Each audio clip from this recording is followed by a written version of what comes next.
자, 오늘 우리에게 허락하신 하나님 말씀 보겠습니다. 누가복음 16장 9절부터 13절까지의 말씀입니다. 누가복음 16장 9절부터 13절까지 말씀입니다. 저와 여러분이 한 절씩 함께 교독으로 같이 말씀 보시겠습니다. 내가 너희에게 말하노니 불의의 재물로 친구를 사귀라. 그리하면 그 재물이 없어질 때에 그들이 너희를 영주할 처소로 영접하리라. 지극히 작은 것에 충성된 자는 큰 것에도 충성되고 지극히 작은 것에 불의한 자는 큰 것에도 불의하니라. 너희가 만일 불의한 재물에도 충성하지 아니하면 누가 참된 것으로 너희에게 맡기겠느냐? 너희가 만일 남의 것에 충성하지 아니하면 누가 너희의 것을 너희에게 주겠느냐? 함께 보겠습니다. 집 하인이 두 주인을 섬길 수 없나니 혹 이를 미워하고 저를 사랑하거나 혹 이를 중히 여기고 저를 경히 여길 것임이니라. 너희는 하나님과 재물을 겸하여 섬길 수 없느니라. 아멘. 새해 첫날 이 은혜의 자리에 오신 성도 모두님을 환영하고 축복합니다. 주님의 놀라운 축복이 그 안에 가득하시길 간절히 원합니다. 되게 새해 첫날이고 또 첫 예배를 주님 앞에 드리며 나아갈 때 과연 우리의 삶 속에 어떤 말씀을 주님이 주길 원하실까, 그렇게 말씀을 구하고 또 기도하는 가운데 우리의 삶 속에 밀접하게 연관되어 있는, 그리고 정말 말씀 앞에서 꼭 놓치지 말아야 할 그 말씀을 전하면 좋겠다, 그런 마음을 주셔서 오늘은 좀 돈에 대해서 이야기를 하려고 합니다. 새해 첫날부터 돈 얘기냐 이렇게 생각하실 줄 모르겠지만 돈은요, 우리의 삶에 너무너무 중요합니다. 아주 밀접하고, 그리고 더 중요한 이유는 우리의 마음과도 직결되어 있기 때문에 그렇습니다. 보니까 돈 없이 사는 사람은 있어도 돈 싫어하는 사람은 없는 것 같습니다. 저희 아이가 어렸을 때도 한 3살쯤이었던 것 같은데 아이가 귀엽다고 이렇게 용돈을 주셨는데 그 아이가 제게 주지를 않는 거예요. 그래서 너 왜 네가 그렇게 가지고 있냐 그랬더니 아이가 그러더라고요. 아빠, 저도 돈이 필요해요. 3살짜리도 돈이 필요하다는 것을 알았습니다. 정말 우리의 삶을 돌아보면 돈하고 뗄래야 뗄 수 없는 그런 삶 가운데 우리가 서 있습니다. 그러니 돈을 어떻게 써야 하는지, 그리고 그 돈을 어떤 눈으로 바라봐야 하는지 우리가 정확하게 알고 있어야 하는 것이죠. 그리고 우리가 더 그것을 중요하게 여기고 알아야 하는 것은 사단이 또 이 돈을 통해서 우리의 마음을 사로잡으려고 하기 때문에 그렇습니다. 엄청난 유혹과 미혹이 우리에게 다가오기 때문이죠. 그래서 오늘 말씀을 통해서 돈에 끌려가는 삶이 아니라 돈을 잘 쓰고 잘 나누면서 결핍이 아니라 만족으로 나아가는 삶으로 우리가 결단하고 그 은혜 안에 서기를 간절히 원합니다. 오늘 말씀은 우리가 하나님과 재물을 겸하여 섬길 수가 없다라고 분명히 말씀을 하고 있습니다. 돈을 사랑하면 하나님을 멀리하는 것이고, 하나님을 사랑하면 그 돈을 다스릴 수 있게 된다고 오늘 성경에서는 말씀을 하고 있는 것이죠. 성경에도 보면 예수님께서 불의한 청지기의 비유를 말씀을 하십니다. 돈의 이야기를 해주시는 거죠. 여러분도 다 아시겠지만 부자 집에 청지기가 있었습니다. 근데 불성실한 거예요. 주인의 재산을 탕진한다는 소식을 들었던 겁니다. 그래서 이 청지기를 해고를 하려고 마음을 먹었습니다. 실직자가 될 위기에 처한 이 청지기가 그 사실을 알고는 어떻게 했느냐, 주인에게 빚진 자들을 다 불러 모으죠. 그리고 한 사람 한 사람씩 이야기를 하는데, 자, 여기 빚 문서가 있습니다. 당신은 보니까 기름 100말을 빚졌는데 여기에 50말로 50말로 적으십시오. 그리고 당신은 보니까 밀 100섬을 빚졌는데 여기에 80섬으로만 적으십시오. 이렇게 이야기를 한 겁니다. 근데 이 사실을 주인이 알게 된 거예요. 여러분이 주인이시라면 어떻게 하실까요? 이놈 이거 큰일 날 놈이네. 이게 어디서 불법을 저지르고 어떻게 이렇게 위조를 하느냐 하면서 버럭 화를 내실 법한 일인 거죠. 그런데 성경에 보니까 이 주인은 화를 낸 게 아니라 예상을 깨고 오히려 칭찬을 하는 겁니다. 그 이유는 이 불의한 청지기가 슬기롭게 대처했다고 그렇게 성경에는 기록을 하고 있습니다. 이 말씀을 묵상하고 읽어보면 잘 이해가 안 됩니다. 이게 어떻게 칭찬받을 일인가? 엄연한 문서 위조고 불법이고 이건 말도 안 되는 일을 한 건데 어떻게 이거를 칭찬하고 슬기롭다라고 말을 할 수 있을까? 좀 앞뒤가 잘 안 맞는 것 같습니다. 근데 그 말씀을 묵상하고 또 그 말의 의미를 쭉 살펴보니까 이 말씀의 초점은 불의한 청지기가 잘했다, 잘못했다 그것을 말하려고 하는 것이 아닙니다. 이 불의한 청지기가 했던 행동에 주목을 해야 하는 것이죠. 이 청지기가 사람들과 좋은 관계를 맺으면 자기가 지켜지게 될 것이라고 생각했던 그 모습, 그 행동이었던 것입니다. 그래서 누가복음 16장 8절에 세 번역으로 이렇게 기록되어 있습니다. 이 세상의 자녀들이 자기네끼리 거래하는 데는 빛의 자녀들보다 더 슬기롭다. 예수님이 하신 말씀이에요. 하나님의 자녀들이 세상 사람들이 돈 쓰는 것보다 더 지혜롭지 못하다, 슬기롭지 못하다 그렇게 이야기를 하시는 거예요. 그 이야기를 딱 뒤집어 보면 주님을 믿는 주님의 사람들도 돈을 사용함에 있어서 지혜로워야 하고 슬기로워야 한다라고 말씀을 하는 거죠. 그러면서 이어서 이렇게 말씀을 하십니다. 누가복음 16장 9절에 이렇게 말씀하세요. 그러므로 내가 너희에게 말한다. 불의한 재물로 친구를 사귀어라.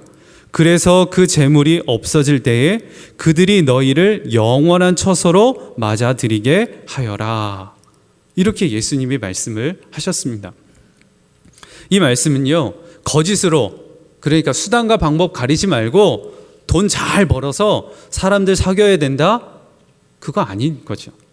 예수님께서 말씀을 하신 것은 세상의 돈이 불의한 재물이기는 하지만 그 돈을 잘 사용해서 친구를 사귀어야 한다는 겁니다. 그런데 사람만 얻으면 된다는 것이 아니라 그 뒤에 말씀을 보면 영원한 처소, 여기가 목적인 거죠.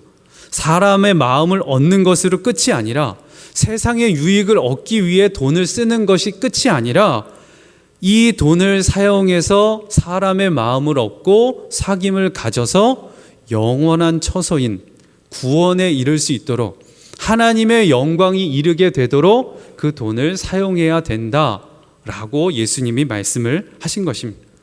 그러니까 주님을 믿는 우리가 그리스도인들이 돈을 사용함에 있어서 지혜롭게 이 돈을 사용할 때에 사람의 마음을 얻고 사람과 사귐을 통해 하나님의 영광을 드러내는 일을 위해 돈을 써야 된다라고 말씀을 하고 있는 것입니다.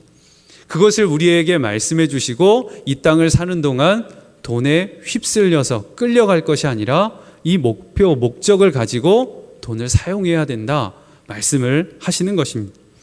이 불의한 청지기 정말 말도 안 되는 것처럼 보여지죠. 근데 말씀을 묵상하다가 머리를 탁 치는 듯한 느낌이 들었는데 마음에 이 생각이 들어왔습니다. 네가 바로 그 불의한 청지기 아니냐? 그런 마음이었습니다. 청지기는 주인의 돈을 가지고 그 돈을 사용하는 사람이죠. 우리도 청지기입니다. 하나님이 맡겨주신 그 돈을 가지고 우리도 사용하며 이 땅을 살아가고 있습니다. 여러분은 어떠한 청지기신가요? 불의한 청지기신가요? 아니면 성실한 청지기신가요? 과연 하나님의 돈을 여러분에게 맡겨주셨는데 여러분은 그 돈을 어떻게 사용하고 계신가요? 하나님이 보실 때 슬기롭다 그렇게 칭찬을 받으실 수 있으신가요? 아니면 혀를 차시면서 아유 그러면 안 되는데 야 그러지 마라 그렇게 염려하는 눈으로 여러분을 보고 계신가요? 우리가 한번 이 말씀 위에 분명히 서야 할 것입니다. 그리고 돈에 끌려가는 삶이 아니라 지혜롭게 잘 사용하여서 하나님 앞에 칭찬받는 청지기로 우리가 서게 되기를 간절히 원합니다. 하나님의 영광을 위해서 사람을 사귀고 그 돈을 지혜롭게 사용하려면 어떻게 해야 될까요? 자기를 위해 돈을 쓰면 돈에 끌려갈 수밖에 없습니다. 그런데 남을 위해 쓰고 하나님을 위해 그 돈을 사용하면 지혜롭게 사용할 수 있게 되는 것이죠. 돈을 지혜롭게 사용하려면 돈에 끌려가지 않기 위해서 마음을 지켜야 합니다. 바로 우리의 문제가 여기에 있는 거예요. 돈을 하나님의 뜻 가운데 잘 사용해야 된다는 걸 모르는 분은 아무도 없으실 거예요.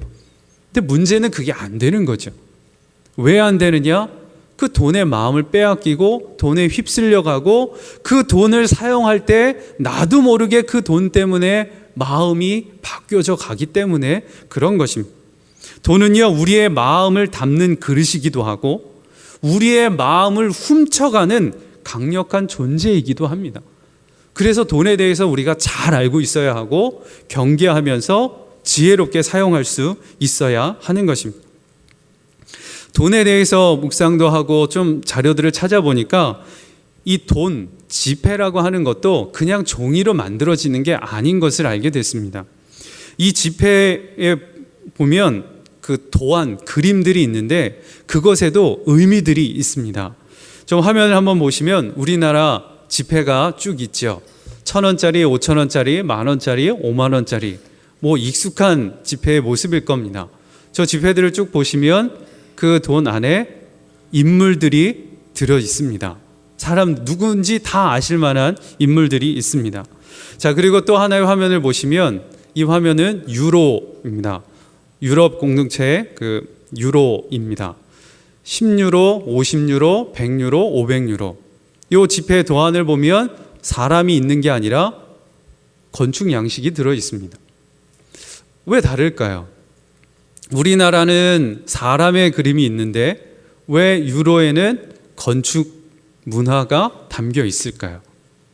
우리나라는요, 한 민족이기 때문에 그 지폐 안에 그 사람이 누군지를 딱 얼굴만 보면 아, 이 사람이 누구고 무슨 일을 했고 모든 사람들이 다 하나의 생각으로 묶여질 만한 그런 인물이 그 안에 들어 있습니다.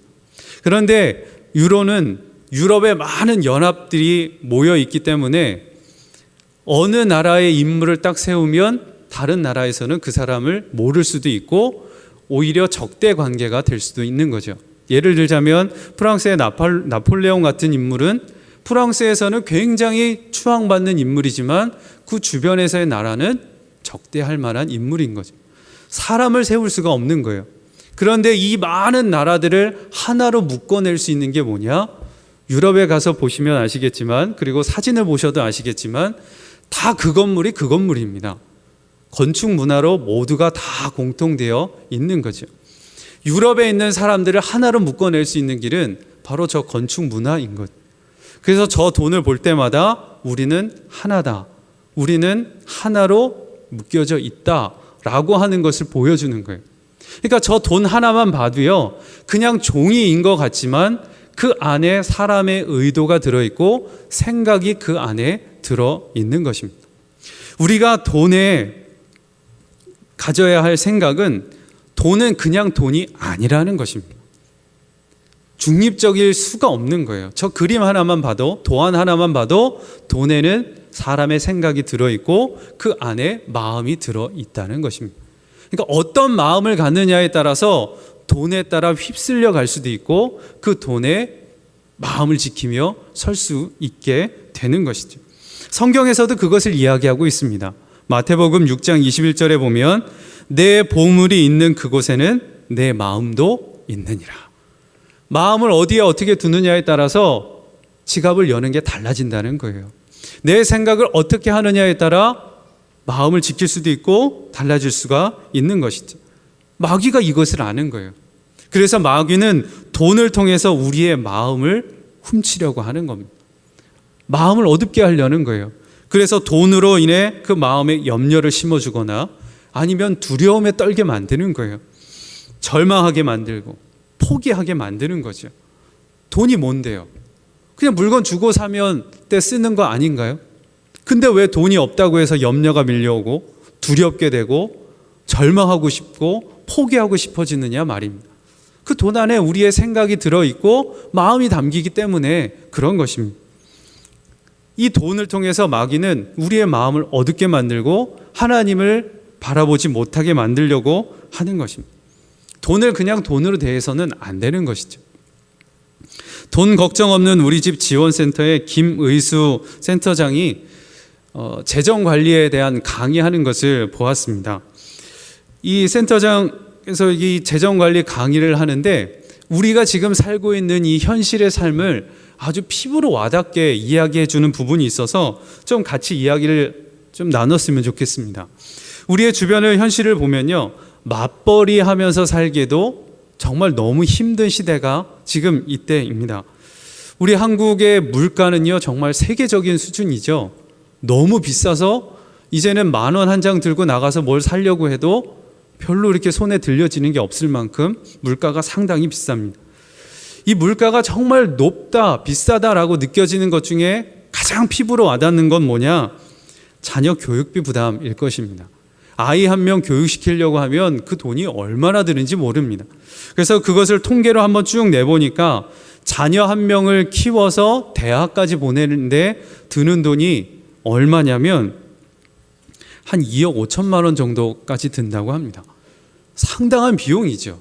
아이 하나 교육시켜서 대학까지 보내려면 2억 5천만 원 정도가 있어야 한다는 거예요.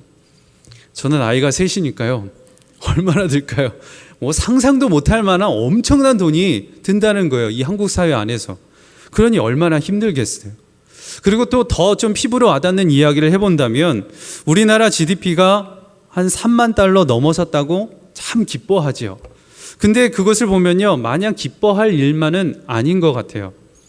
한번 생각해 보십시오. 그거는요, 우리나라가 잘 산다는 이야기지 우리가 잘 산다는 이야기는 아닙니다. 오히려 반대로 보면 그것 때문에 우리의 삶이 더 어려워질 수도 있습니다. 한번 생각해 보시면 1인당 국민소득이 3만 불이라 그러면 이걸 좀 우리나라 돈으로 바꾸면 뭐 쉽게 생각해서 한 3,300만 원 정도 되는 겁니다. 한 1인이 1년에 한 3,300만 원 정도의 수입이 있으면 좀 이제 살만하구나 이렇게 느낄 만한 정도의 수입이라는 거죠.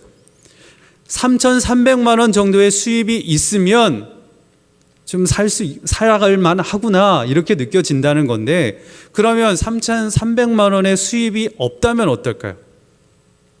너무너무 힘든 거죠. 쪼들릴 수밖에 없는 거죠. 3,300만 원 정도의 수입이 있어야 이제 원활하게 삶을 살아갈 수 있는데 수입이 그것에 미치지 못하면 쪼들릴 수밖에 없는 거예요. 그럼 쪼들리는 그 삶을 무엇으로 채워갈까요? 그래서 빚을 내는 거죠. 그래서 신용카드를 쓸 수밖에 없는 겁니다. 그러니 점점 빚은 눈덩이처럼 불어나게 되고 삶은 더 피폐해지고 힘들어지게 되는 겁니다. 그러니 GDP가 3만 불 넘었다고 마냥 좋아할 일만은 아닌 거죠. 오히려 우리의 삶이 더 힘들어지게 느껴지는 것은 바로 이런 현실 때문에 그렇습니다. 이런 현실 속에서 우리의 생각을 보면 이러실 것 같아요. 거 봐라, 이렇게 힘든데, 지금 당장 먹고 사는 것도 힘든데 돈 있어야 되는 거 아니냐. 일단 먹고 사는 것부터 좀 생각해 보고 그 다음에 믿음도 이야기해 보면 어떨까요? 이런 생각이 우리 안에 있을지 모릅니다. 그러니까 돈에 끌려가며 살 수밖에 없는 겁니다. 그러니까 돈에 휘청거리면서 돈 때문에 주님을 더 바라보지 못하고 믿음이 다 뒷전이 되어버리게 되는 것이죠. 하나님은 우리의 공급자십니다. 우리 아버지십니다. 우리의 힘든 거, 어려운 거 누구보다도 잘 아시는 게 우리 아버지세요. 때로는 우리에게 먹을 것이 없고 우리가 입을 것이 없고 힘든 삶이 있어도 주님은 그거 아십니다.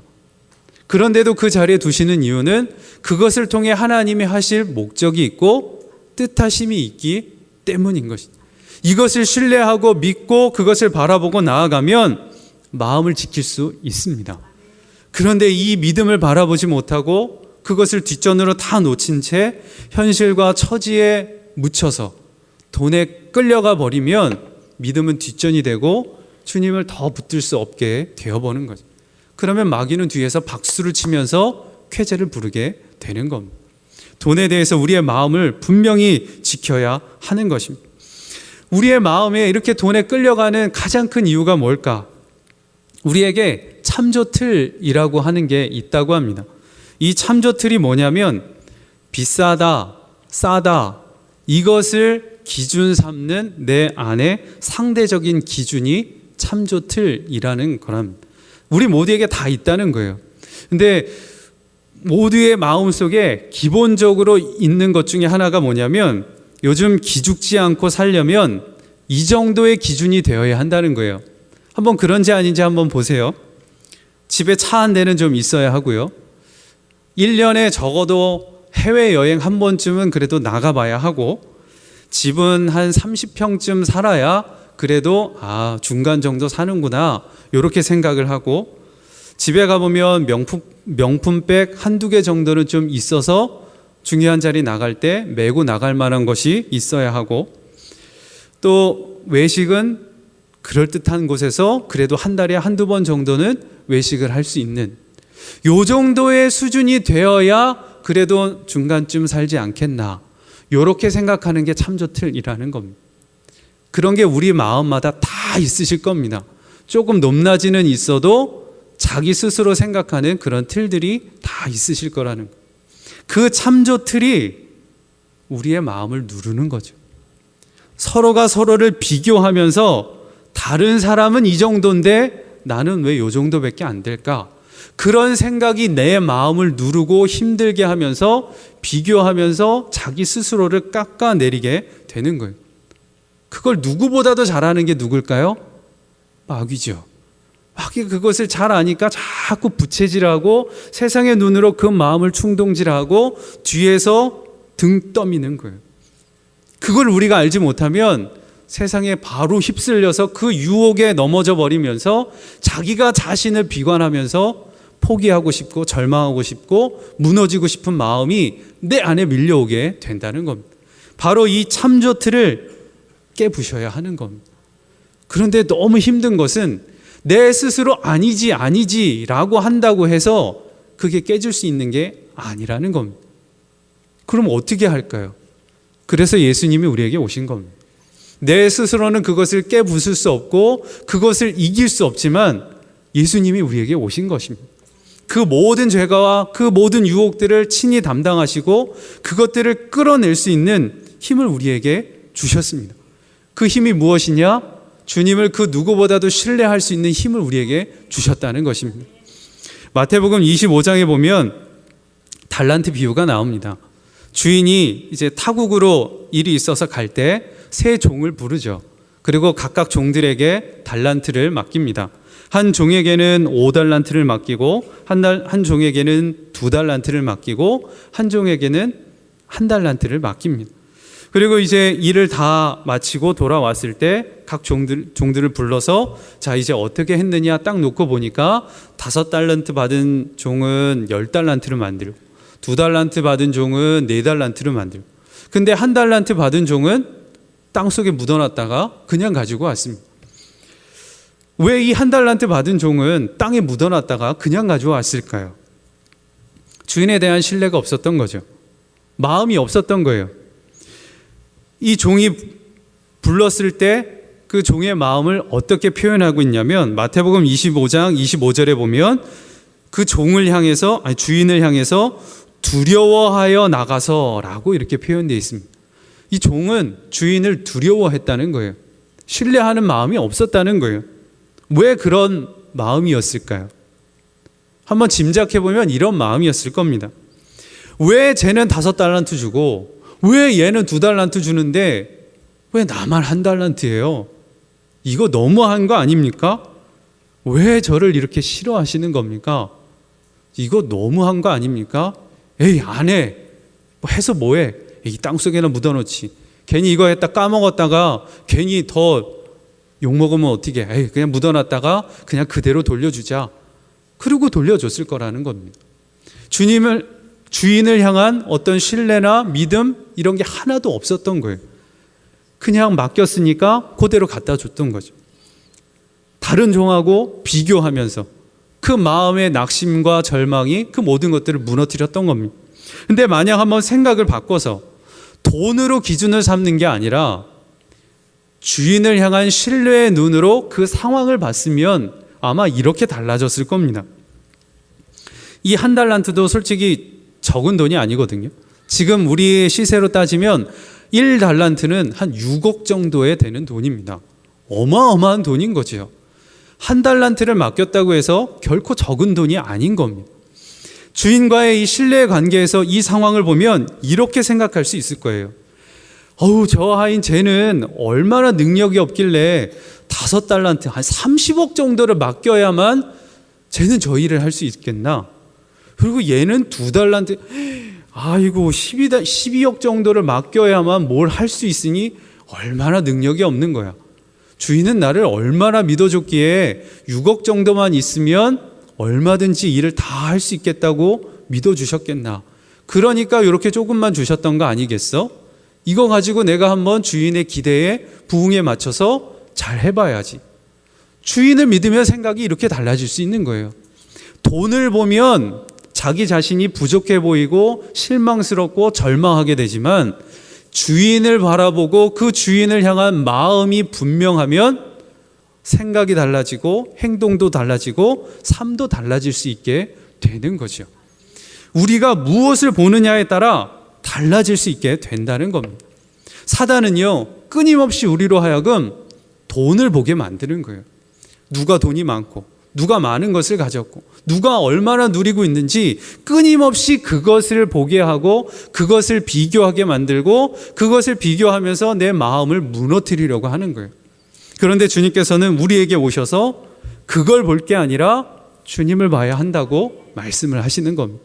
주님을 보고 그 주님과의 온전한 관계 안에서 내 주어진 삶을 보고 내 안에 그 형편을 돌아보면 얼마든지 주님의 은혜 안에서 살아갈 수 있는 길을 열어주신다는 것입니다.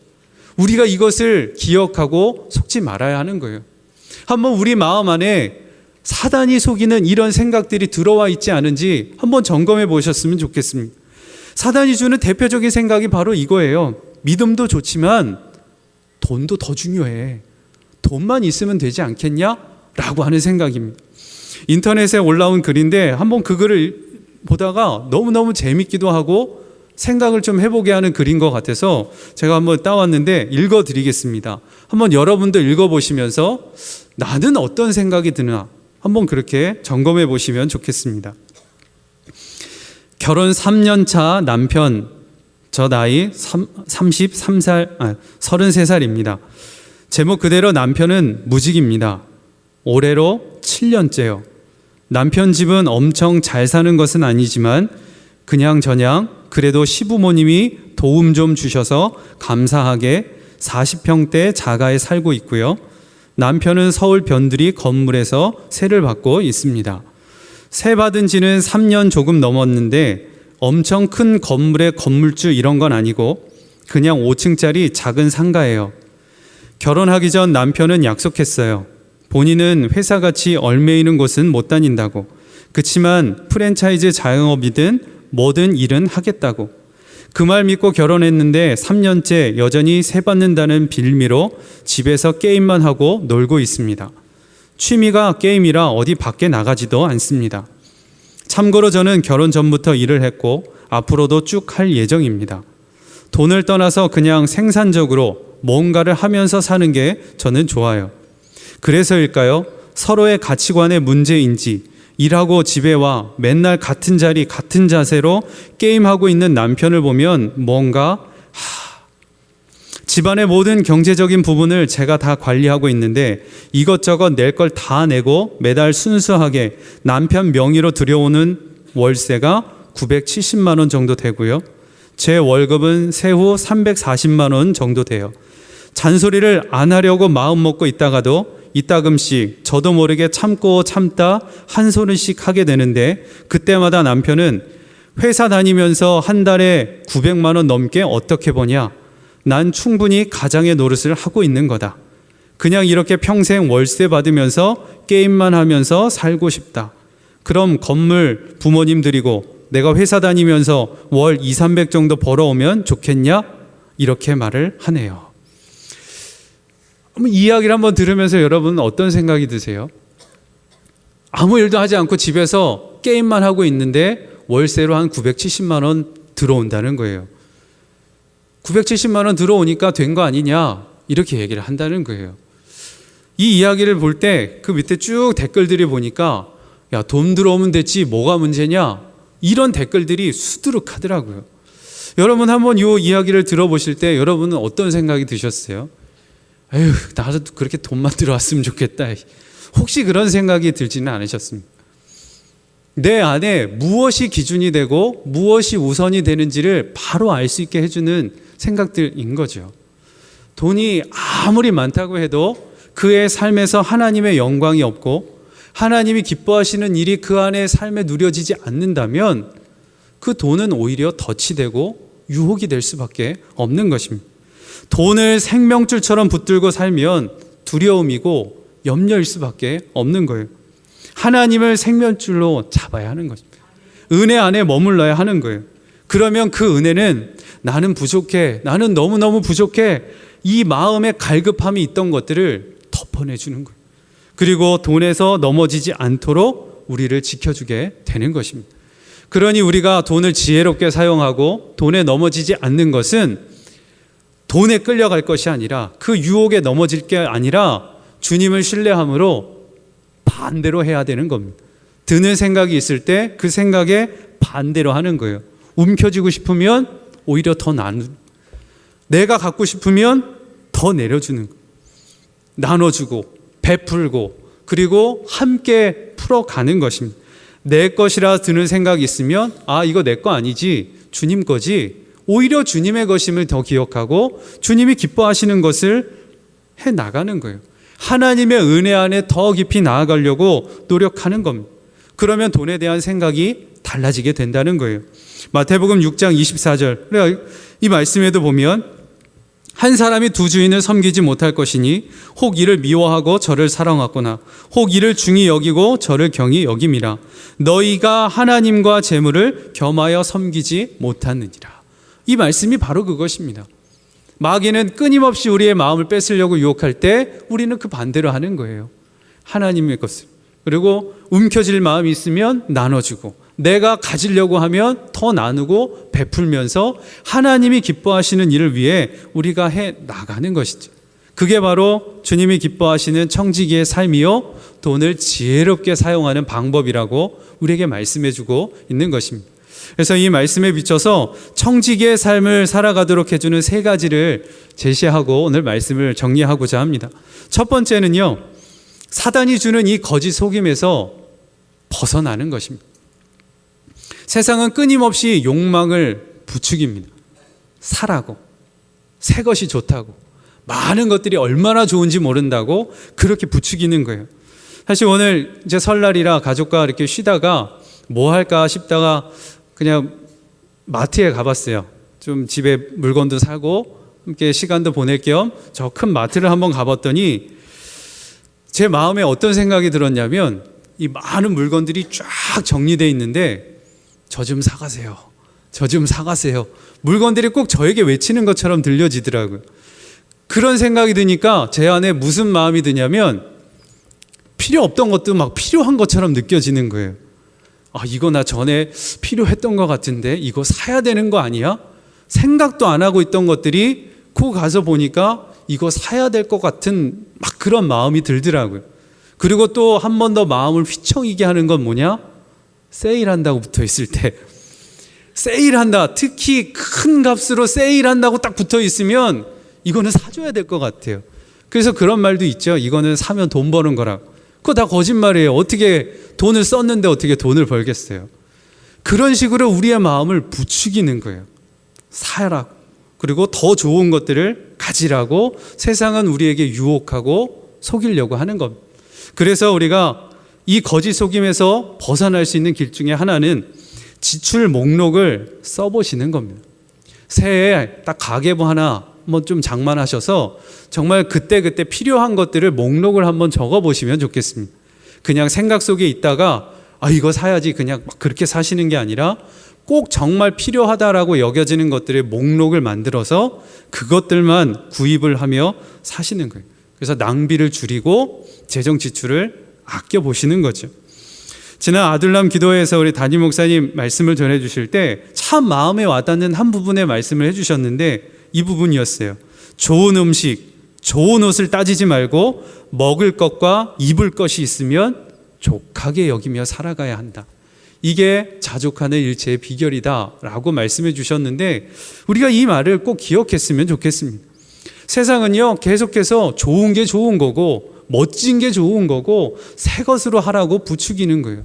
그런데 우리가 주님의 눈으로 보고 우리의 삶을 단순하게 하면 먹을 수 있는 것, 입을 것이 있는 것, 그것이면 충분한 것이죠. 그리고 그것을 통해 주님의 영광이 드러난다면 그것으로 우리에겐 충분한 것이 되는 것입니다. 신용카드 사용 정말 조심해야 됩니다. 빚지게 만드는 아주 최고의 주범이죠. 그래서 신용카드는 비상용으로 딱 한두 개 정도만 남겨놓고 무분별하게 사용하지 않도록 신신당부하면서 그렇게 마음을 지켜가야 할 것입니다. 그리고 두 번째는 필수품과 사치품을 분별하며 사는 겁니다. 주님께서 우리에게 일용할 양식을 구하라고 그렇게 기도의 제목을 알려주셨지요. 일용할 양식이라는 건 필수품입니다. 우리의 삶을 살아갈 때 꼭 필요한 겁니다. 근데 사실 우리의 삶을 돌아보면요, 살아갈 때 꼭 필요한 것은 생각처럼 그렇게 많지 않습니다. 몇 가지밖에 안 됩니다. 그 외의 것들이 우리의 마음에 따라 드러나고 사고 싶게 만들고 흔들리게 만드는 거죠. 이것을 구별할 수 있어야 합니다. 어떻게 구별할 수 있을까요?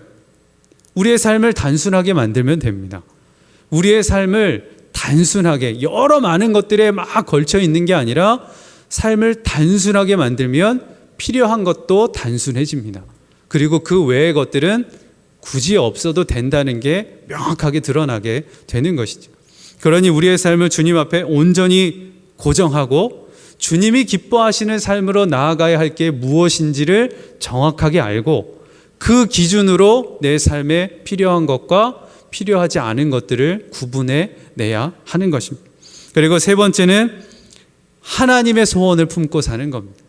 내 의지, 내 기뻐하는 것, 그것을 위해 사는 게 아니라 하나님이 기뻐하는 것이 무엇일까?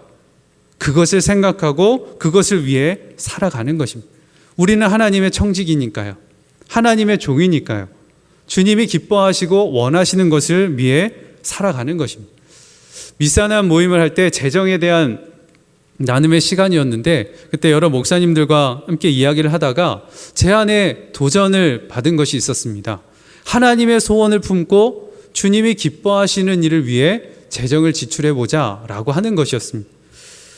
그 나눔의 질문을 받아보고 제 삶을 보니까 필요한 것들은 이렇게 사용을 하지만 정말 재정의 일부분을 떼어서 하나님이 기뻐하시는 일을 위해서만 재정을 쓰는 그 목적으로 돈을 사용하는 게 제 안에 없다는 것을 발견했어요. 어떻게 하면 좋을까 하다가 제 나름대로 이름을 붙였는데 요셉의 창고라고 이름을 붙여서 통장 하나를 만들었습니다. 그래서 매 월마다 큰 돈은 아니지만 그곳에다가 돈을 모으기로 작정을 했어요. 그래서 매월 작은 돈이지만 조금씩 그 통장에 돈을 모으고 있습니다. 그 통장에 돈을 모으는 이유는 그 돈이 모여졌을 때 하나님께서 이 일을 위해 사용해라 라고 하는 마음을 주시면 한치의 흔들림도 없이 바로 거기서 쓸 수 있도록 하려고 그 통장을 만들고 있는 거예요. 한번 삶을 돌아보니까 하나님께서 그 재정을 흘려보낼 마음을 주셔도 재정이 없으면 흘려보낼 수가 없겠더라고요. 그리고 주님께서 마음을 주셔도 이 핑계 저 핑계 대면서 돈에 자꾸 마음을 빼앗기는 제 모습을 보게 되었던 거예요. 그래서 통장 하나를 만들어서 하나님이 너 이 일을 위해 네가 재정을 흘려보내라 라고 마음을 주시면 즉각 그 돈을 쓸 수 있도록 그래서 요셉의 창고 이렇게 이름을 줘서 한번 통장을 만들어서 모으고 있는데 큰 돈은 아니지만 그 작은 돈을 거기에다 이렇게 하나하나 모아가면서 제 안에 마음의 변화가 일어나는 것을 봤습니다. 어떤 거냐면 돈에 대한 기대감이 생기는 거예요. 예전에는 돈이 생기면 이 돈을 나를 위해 쓸 생각을 하면서 어떻게 쓸까? 그 생각이 컸는데 이제는 이 돈이 모아지면서 하나님은 이 돈을 통해 하나님의 일을 어떻게 해 가실까? 그런 기대감들이 조금씩 생겨나는 거예요. 똑같은 돈을 사용해도 나를 위해 쓰는 게 아니라 하나님이 기뻐하시는 일을 위해, 그리고 그 일을 어떻게 사용하실까? 그거에 대한 기대감이 생겨나는 것을 보게 됐습니다. 하나님의 소원을 품고 있다는 것이 똑같은 돈을 대해도 마음이 달라지고 삶을 바꿔주는 것을 보게 되었습니다. 여러분 안에서도 이 하나님의 소원을 품을 수 있는 방법들을 하나씩 찾아보시면 좋겠습니다. 그리고 주님께서 여러분을 통해 그 뜻을 이루어 가시려고 말씀하실 때 주저함 없이, 망설임 없이 바로 드릴 수 있게, 그렇게 우리가 저장을 하고 준비를 하고 있다면 하나님이 얼마나 많은 일을 하실 수 있으실까요? 그리고 우리를 통해 얼마나 많은 일을 이루어 가실까요? 그 기대와 소망을 품고 우리가 서 있다면 이 돈은 우리를 넘어뜨리려고 하는 게 아니라 하나님의 뜻을 이루어 나가는 통로가 되는 것이죠. 돈을 그렇게 사용하라고 우리에게 주님이 지금 말씀하시는 점이 있습니다. 우리 요한 웨슬레 목사님은 설교 중에 그리스도인들의 경제 생활에 대해서 이렇게 말씀을 하셨습니다. 최대한 많이 벌라, 최대한 많이 모으라, 그리고 최대한 많이 나누라. 우리 그렇게 되시길 주님의 이름으로 축복합니다. 정말 많이 벌고 많이 모아서 많이 나누는, 그래서 하나님의 놀라운 역사를 이뤄나가는 주의 사랑하는 성도 모두가 다 되시길 주님의 이름으로 축복합니다.